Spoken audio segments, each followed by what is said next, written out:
안녕하세요. 신영걸 교수입니다. 이번 시간부터 12장 고객과의 계약에서 생기는 수익 공부하겠습니다. 12장 내용은 기준서 1115호인데요. 굉장히 내용이 방대합니다. 일단 12장에서 다룰 내용은 수익을 정의해 보고요. 이 수익의 인식 과정, 이게 5단계 과정인데요. 매우 중요합니다.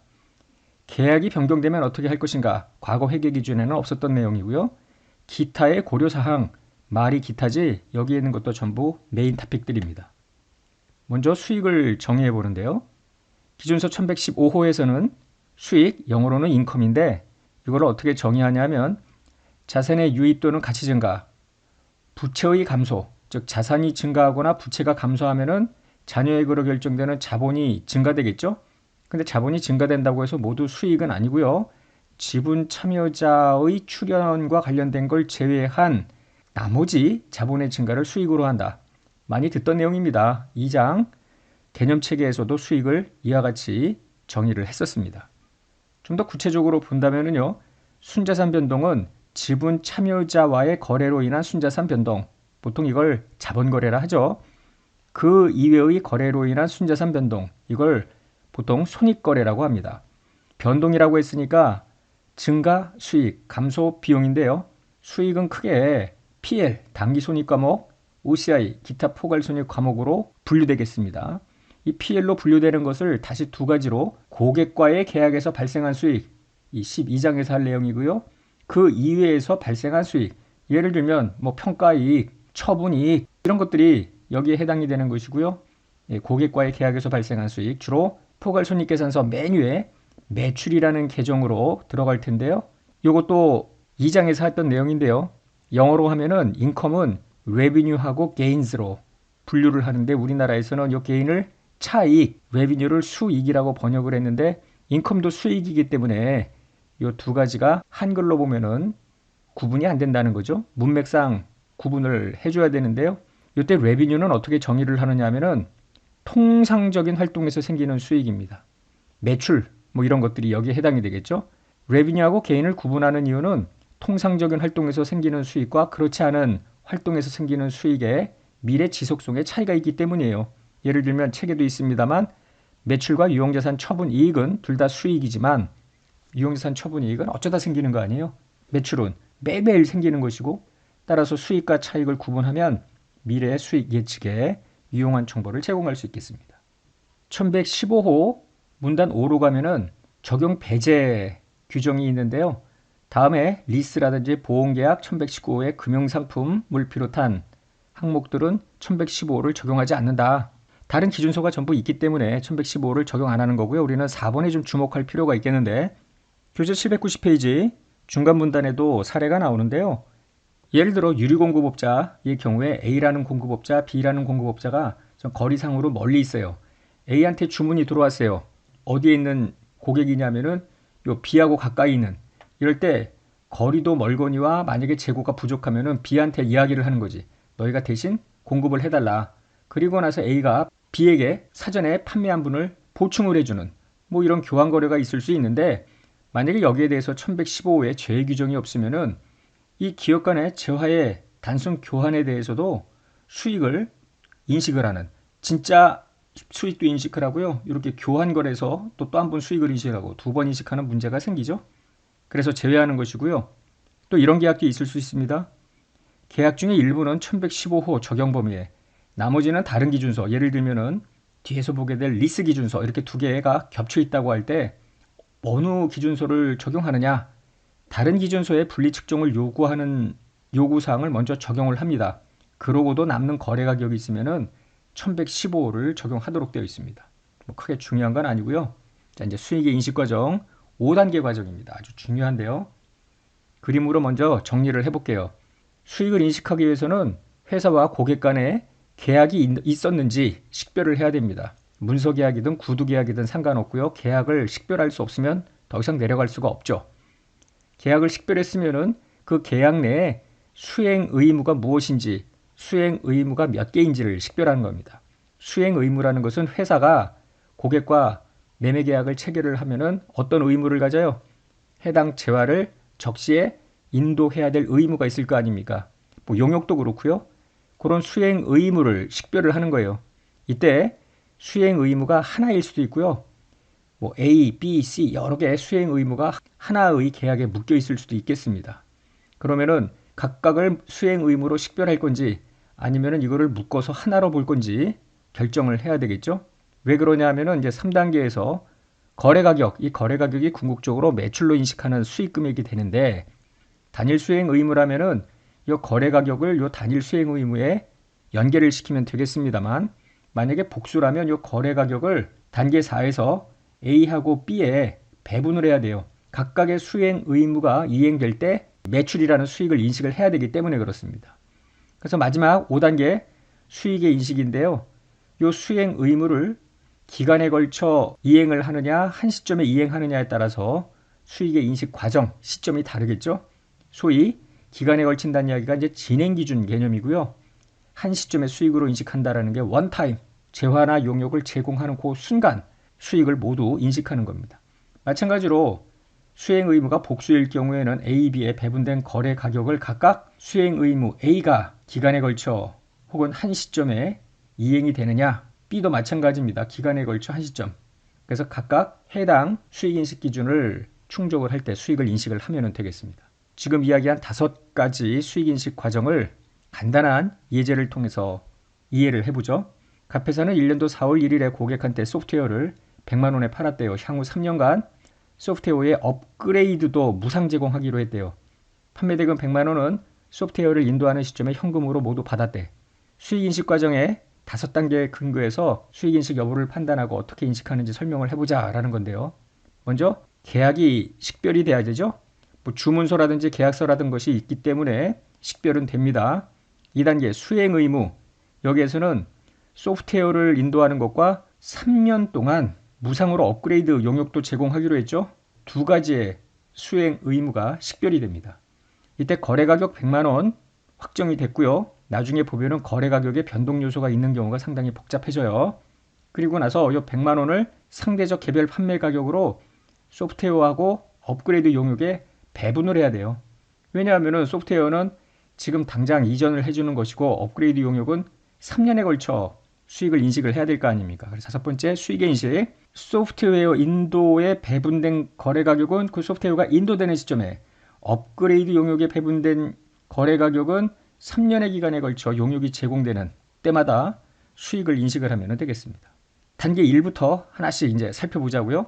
고객과의 계약을 식별할 수 있겠느냐라는 것인데요. 문제 풀이할 때 썩 중요한 건 아니니까 빨리빨리 넘어갈게요. 내용이 상당히 많습니다. 계약 당사자 사이에 집행 가능한 권리 의무가 생기게 하는 합의인데요. 이 계약 당사자가 전혀 수행되지 않는 계약에 대해서 상대방한테 나 이제 안 해 하고 끝내버리는 거야. 보상도 하지 않고 위약금도 물지 않고 이런 권리가 있다면은 이거는 상대방을 서로 구속하는 어떤 합의가 아니기 때문에 1115 적용 대상이 아니라는 겁니다. 계속 단계 1을 보는데요.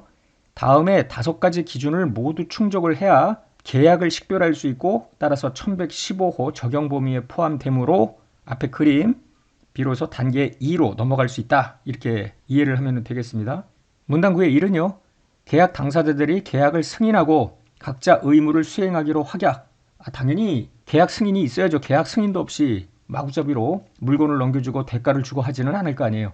한편 이전할 재화 용역과 관련된 각 당사자의 권리를 식별할 수 있어야 된다.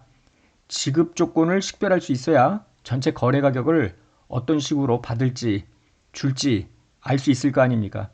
당연히 상업적 실질이 있어야 되겠죠. 무늬만 교환 거래야 이런 거는 안 되는 겁니다.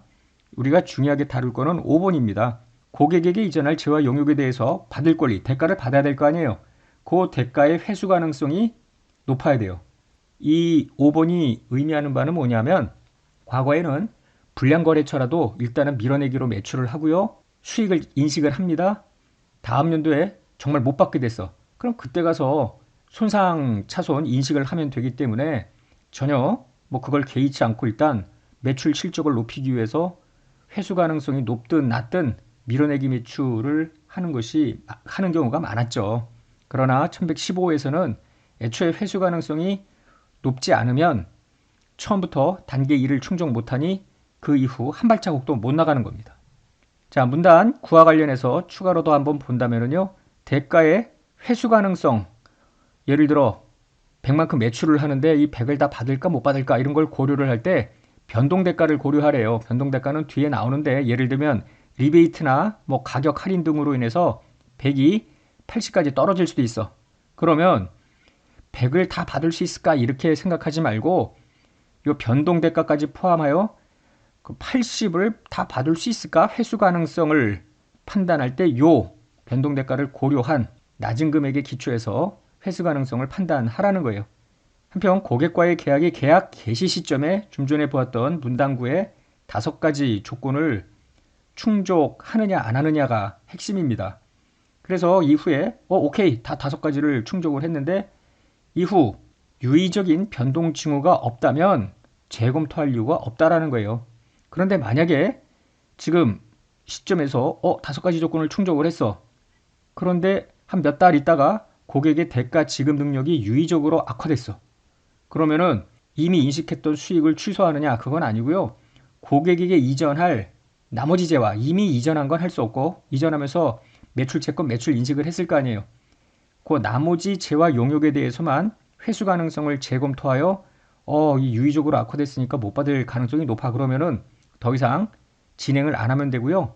참고로 이미 이전한 부분에 대한 매출 채권에 대해서는 나중에 볼 손상차손 인식으로 해결을 해야 되겠죠. 자, 계약의 식별 조건 아까 문단 9 이야기를 했는데요. 충족 못할 때는 어떻게 하느냐? 나중에 충족 여부 판단으로 해서 계속 지속적으로 검토를 하라는 거예요.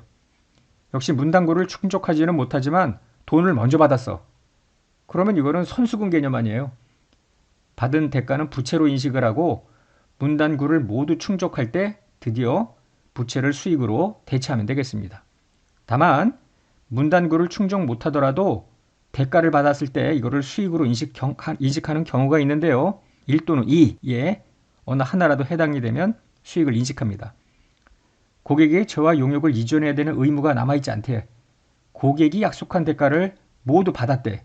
그리고 대가는 내가 이미 받았으면 환불해 주지는 않는 거예요. 계약이 종료되었고 고객에게서 받은 대가는 환불되지 않아. 넌 리펀더블이야. 그러면은 모두 수익을 인식을 하면 되겠습니다. 계속 단계 2를 보는데요. 계약이 여러 개야. 2개 이상. 이럴 때 다음 중 기준 하나를 만족하면 하나의 계약으로 보라는 거예요. 그래서 뭐 복수 계약인데 상업적 목적으로 일괄 협상이 되거나 한 계약에서 지급하는 대가는 다른 계약 가격이나 수행에 따라서 달라지는 거예요. 하나를 충족하면 그 다음에 또 영향을 준다든지 그 다음에 복수 계약에서 약속한 재화 용역이 단일 수행 의무에 해당이 돼요. 수행 의무는 하나인데 계약서만 2개 이상으로 나뉘어져 있다면 이건 단일 계약으로 회계 처리하라는 겁니다.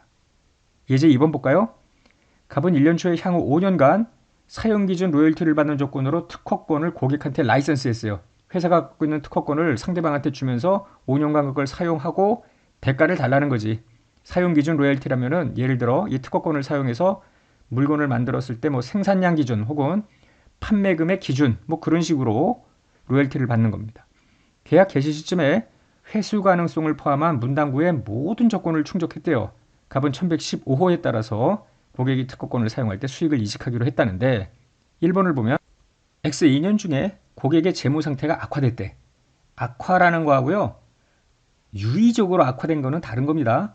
여기 뒤에 보면은 그냥 악화만 된 건데 2년도만 현재 3, 4분기 로열티를 수취하지 못한 상태이나 그러한 지급 능력이 유의적으로 악화된 건 아니라고 판단을 했기 때문에 문단 9의 5번 회수 가능성이 높다는 것은 계속 충족을 한다고 보면 되겠습니다. 그래서 X2년도에 어떻게 회계 처리를 해야 되는가? 정상적으로 로열티 수익을 인식을 합니다. 매출 채권으로 인식을 해야죠. 돈은 아직 안 받았으니까. 다만 우리가 금융자산 8장에서 배웠듯이 1109호에 따라서 매출 채권에 대한 손상차손을 어느 정도 인식을 해야 되겠죠. 그러나 물음 2번으로 가면 다음 연도가 됐어. 3년도에. 고객 재무 상태가 더욱 악화됐대. 1분기부터 로열티를 못 받았고요. 지급 능력이 유의적으로 악화가 됐대. 이때는 문단 9의 5번째 조건을 충족하지 못하잖아요. 따라서 이미 인식했던 수익을 취소하는 건 아니고요. 이 이후부터 수익은 인식할 수가 없겠습니다. 수행 의무인데요. 12장을 보다 보면 굉장히 많이 나오는 단어가 수행 의무입니다. 판매하는 회사가 이 의무를 이행해야 수익을 인식을 할 수 있다는 겁니다. 고객과 계약에서 재화나 용역을 넘겨주기로 한 promise, 영어로 약속, 이 자체가 수행 의무입니다. 수행 의무를 이행하면 비로소 수익을 인식할 수 있어요. 따라서 기업이 이행해야 될 수행 의무가 무엇인지 식별하는 것이 중요한데 계약에 포함된 수행 의무가 몇 개인지 판단하는 것이 중요합니다. 그림을 한번 볼까요? 3번 보면은 고객과의 계약을 뜯어보니 모두 약속이 3가지라고 가정을 해요. 예를 들어서 자동차를 판매를 하는데 2년 동안 무상으로 엔진 오일 체인지도 해줘. 5년 동안 부품 결함에 대한 무상 수리도 해줘. 이런 식의 약속이 여러 개가 묶여 있을 수 있는 거 아닙니까? 이때 회사가 판단을 해야 되는데요. 약속 1, 2, 3이 모두 수행 의무일 수도 있고요. 이 중에 일부만 수행 의무일 수도 있습니다. 예를 들어 약속 1과 2만 수행 의무야. 약속 3은 수행 의무는 아니래요. 그러면 수행 의무는 아닌데 약속은 하여튼 의무긴 의무인데 매출을 인식하는 수행 의무는 아니라고 했으니까 이 약속 3은 비용과 충당부채를 인식하는 이런 개념으로 보면 되고요. 약속 1, 2가 궁극적으로 고객으로부터 받은 대가를 매출로 인식하는 대상이 되겠습니다. 이럴 때 약속 1, 2를 하나로 묶어서 단일 수행 의무로 볼 거냐, 2개의 수행 의무로 볼 거냐가 또 중요하죠. 왜냐하면은 각각 따로따로 하면은 약속 1과 약속 2의 이행 정도, 이행 방법 등에 따라서 특정 연도에 인식하는 수익 금액이 한꺼번에 단일 수행 의무로 볼 때 인식하는 수익과 다를 수 있습니다. 일단은 수행 의무를 식별을 해야 되는데 계약에 수행 의무가 몇 개인가? 이때 문단 22, 문단 27, 문단 29 요 3개가 엮여서 아주 많이 등장을 해요. 시험에 문단 22, 27, 29를 외워서 써라 이런 말은 안 나오는데요. 실무에서는 굉장히 중요한 내용이고 시험과 관계없이 한번 들어보기 바랍니다. 이 3가지 문단의 기초에서 어떤 계약에 재화 용역을 제공하는 약속 혹은 약속들이 있을 거 아니에요. 이것 중에 어떤 것들이 수행 의무인지 어떤 것은 수행 의무가 아닌지 식별을 해야 돼요. 그리고 수행 의무를 식별을 했으면 얘가 단일 수행 의무인지 복수의 수행 의무인지도 식별을 해야 되겠습니다. 먼저 문단 22인데요. 계약을 개시하는 시점에서 고객과의 계약에서 약속한 재화 용역을 검토해서 고객에게 다음 중 어느 하나를 이전하기로 한 each promise, 각 약속을 그 하나하나 각각 each promise를 하나의 수행 의무 각각. 그러니까 이 promise가 예를 들어 3개야. 그러면은 이거 하나가 식별이 됐으면은 수행 의무가 역시 3개라는 거예요.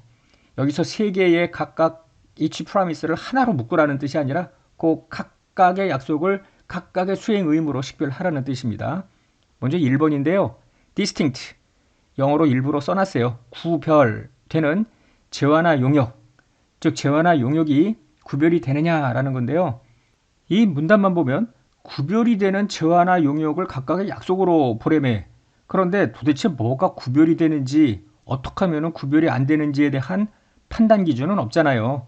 기준서는 문단 22의 1, 좀 전에 이야기한 대로 이 자체 판단 기준이 없기 때문에 뒤에서 설명하는 문단 27에 가래요. 27에는 2가지 조건이 있는데요. 이를 모두 충족하면 오케이, 문단 22의 1은 충족한다 이렇게 보라는 겁니다. 뒤에 가서 보기로 하고요. 자, 2번째는 뭐냐면 실질적으로 서로 갖고 고객에게 이전하는 방식도 같은 1년의 구별되는 재화나 용역. 이 의미는 뭐냐면요. 일정 기간에 같은 재화나 용역을 연속적으로 제공하는 경우 쭉 계속해서 제공이 되는 거야. 예를 들면은 기준서에서 청소 용역이라든지 아니면 케이블 TV 어떤 시청을 할 수 있는 용역을 제공한다든지 이런 것들을 예로 들고 있는데요.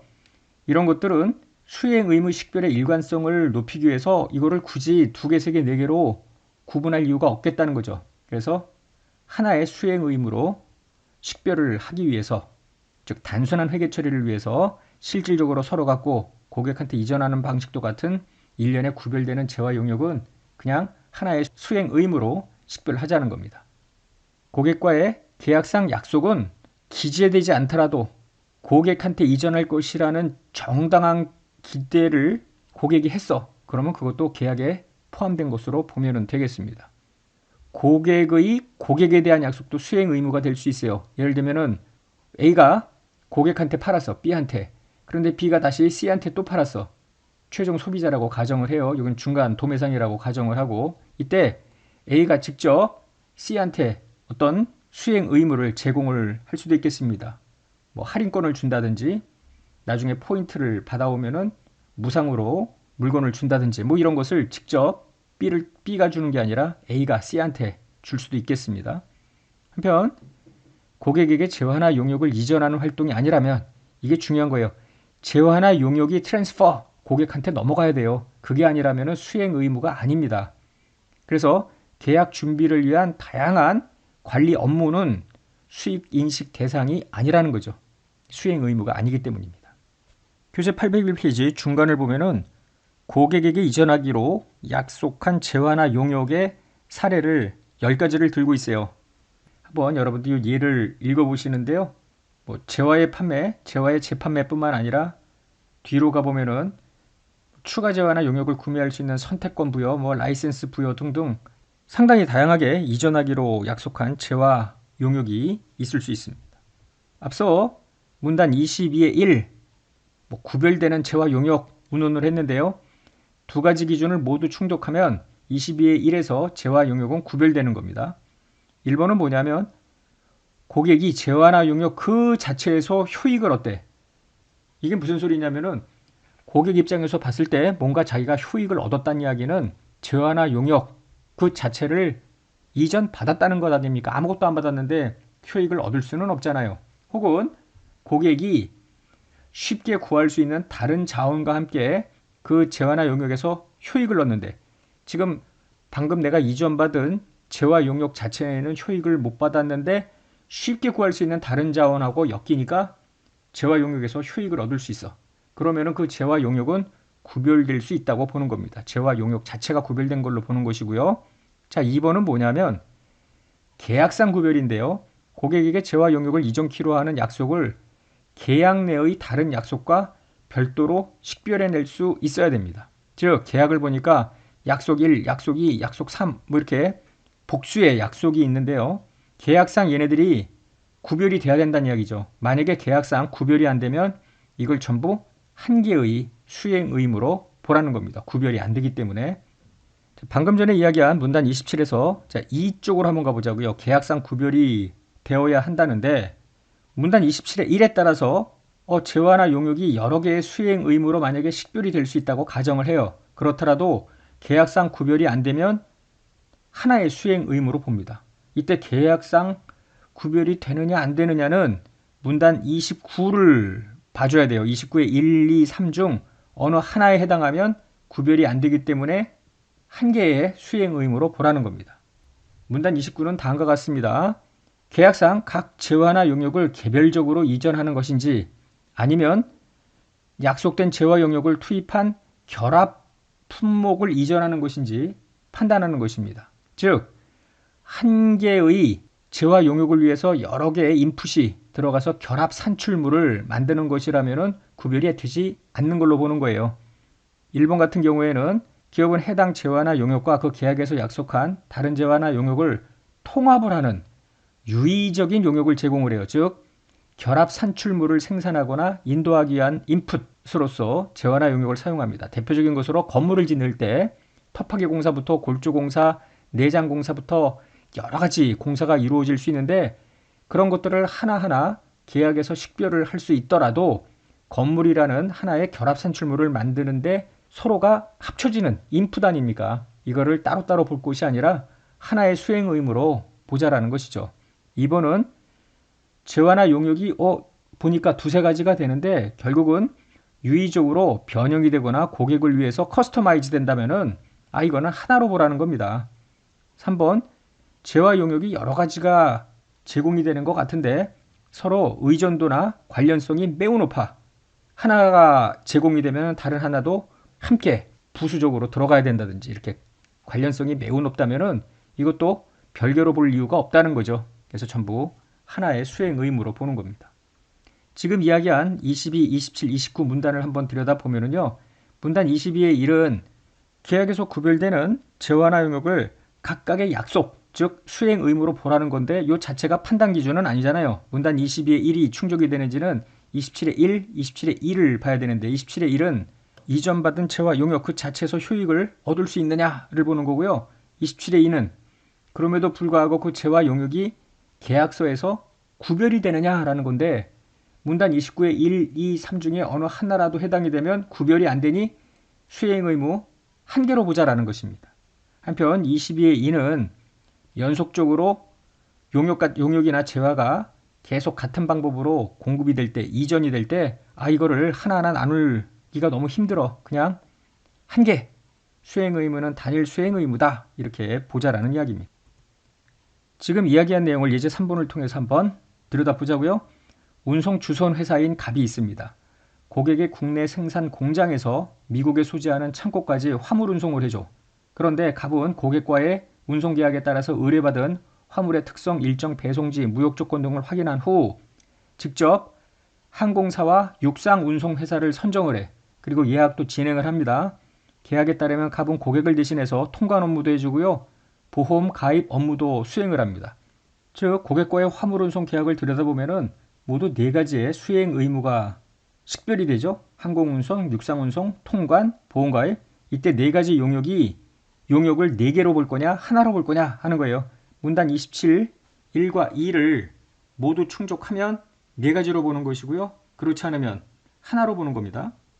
고객이 만약에 이 4가지 업무를 별도로 계약하더라도 그 하나하나로부터 각각 효익을 얻을 수 있죠. 따라서 4가지 용역은 구별이 되기 때문에 문단 27의 1을 충족을 합니다. 한편 이게 계약상으로도 구별이 되느냐? 그러려면 29의 1, 2, 3, 즉 결합 산출물, 유의적인 변형과 커스터마이즈, 상호 관련성이 매우 높은 이런 거가 해당이 되면은 하나로 보라는 거 아니에요. 그런데 여기 보면은 합쳐서 유의적인 통합 용역으로 제공되거나 상호 관련성이 매우 높은 건 아니라며. 그냥 각각 구별이 된다라는 거죠. 따라서 이 경우에는 모두 4가지 수행 의무가 있고요.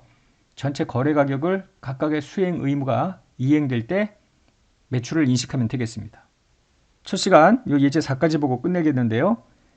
갑회사는 고객에게 병원을 건설해주는 계약을 체결을 했대요. 갑의 프로젝트 전체를 책임지고 있으며 엔지니어링, 부지정리, 기초공사, 조달, 구조물 건설, 배관 배선, 장비 설치, 마무리 이게 각각의 계약에서 보여지는 수행 의무예요. 이렇게 여러 가지 약속한 재화 용역을 식별을 하는데 자 물음을 보면은 약속된 재화 용역을 복수의 수행 의무로 식별할 건지 아니면 단일 수행 의무로 식별할 것인지를 문단 27에 기초해서 설명을 하래요. 만약에 복수 의무로 시행을 할 거면은 이 전체 병원을 건설해 주면서 예를 들어 건설비 전체 계약 금액이 1000이야. 그럼 이 1000을 엔지니어링, 부지정지, 기초공사, 조달, 구조물 이거 다 배분을 해야 되는 거예요. 이때마다. 만약에 그렇지 않으면 단일 수행 의무로 보는 것인데요. 문단 27의 1에 따르면은 고객이 회사로부터 이전받는 재화 용역 그 자체로부터 효익을 얻을 수는 있잖아요. 점점 이 병원 건물이 지금 완성이 되어 가니까. 그런데 문제는 27의 2입니다. 단일 결합 산출물을 산출하기 위한 어떤 인풋이냐, 병원 건설을 위해서 여러 가지 용역 혹은 재화가 투입이 되는 거 아닙니까? 따라서 문단 27의 1을 충족하지 못해요. 그렇기 때문에 단일 수행 의무로 식별을 한다. 단일 수행 의무로 식별을 하면은 그때부터 본격적으로 진행 기준에 따라 회계 처리를 할 거예요. 나중에 보겠습니다. 자, 오늘 첫 시간 좀 복잡하고 어수선한 느낌이 없지 않아 있습니다만은 요 일단 1단계, 2단계, 3단계 하나씩 가져야 돼요. 1, 2단계가 끝났으면 이제 3단계부터 숫자가 나와요. 계약이 식별이 되느냐, 그 계약 내에 수행 의무가 몇 개냐, 이게 일단은 선행되어야 됩니다. 그리고 나서 다음 시간에 배울 거래 가격이 결정이 되면은 단계 2에서 식별해 놓았던 수행 의무의 거래 가격을 배분할 거거든요. 오늘은 일단 첫 시간 요 정도까지만 하고 끝내겠습니다.